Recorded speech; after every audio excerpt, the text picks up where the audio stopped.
Out live at the Eastern Idaho State Fair in Blackfoot. Beautiful day, beautiful evening. There is a lot to see here, and this is a pretty amazing sight. Of course, Dan Meyer, good-looking guy here, but he does some incredible things. We're not talking sword fighting. We're talking something else. Sword swallowing. Really? And you got it down to a science, is that right? It actually is a science. It's a 4,000-year-old ancient art. It started in India about 2000 BC, and I do TED Talks on it all around the world. Absolutely love it. Okay. Yeah. And you're a pro. I'm a pro. You didn't go to school for this, right? No.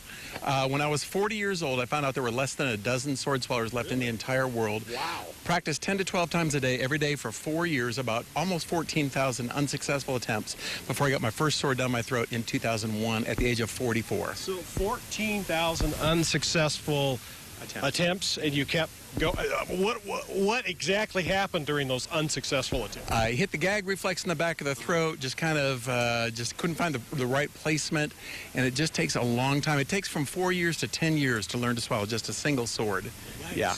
Oh, okay. So 40 Guinness Book World Records, is that right? I've got 40 world records, 7 Guinness, 5 Ripley's, believe it or not. Oh, wow. For swallowing swords underwater in a tank of sharks, for Ripley's Myrtle Beach, for swallowing a red-hot sword, heated at 1,500 degrees red-hot for Stanley's Superhumans, just a bunch of crazy stuff for pulling a car for Ripley's Baltimore, and then I really got honored when I got to do that on America's Got Talent. That's right. We were just talking about that. You've been on there several times, most recently, right? Last summer. Yep, I got to pull Nick Cannon across the stage on cars. So it was a lot of fun. Yeah. Awesome. So, wow. So where do you go to next? You're here. I mean, you're around the world, or are you just in the U.S.? I do about 40 countries. I'm probably 5 to 10 countries a year. Okay. So I'm heading over to India, back to India, where it actually started. Wow.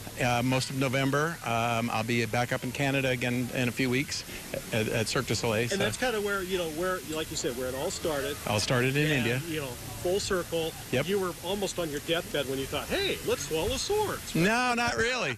I was on my deathbed, and here's the thing. I grew up with extreme fears. The first 20 years of my life, I had social anxiety disorder, extreme fears, and I talk about that in my show. I inspire the audience to do the impossible in their lives. If this scared, shy, skinny, wimpy kid who is afraid of everything can do something this crazy, you can do anything within your life. Awesome. Well, why don't you show off? All right, let me do something. Sure. Okay. Here we go.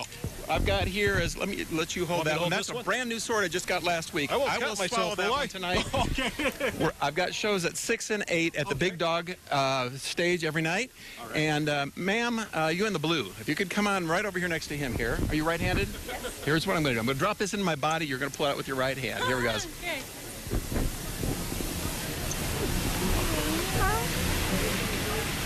Oh my gosh. And no blood. No blood. Wow. Thank you. I'll tell you what, Matt, you got to. If you haven't been out here, you need to come out. Eastern Idaho State Fair, amazing. Thank you very much. 6 o'clock and 8 o'clock, Big Dog stage all this week. Awesome. We're there. All right. Thank you very much, Doug. I think there should be a ta-da some there in there. Okay. Well.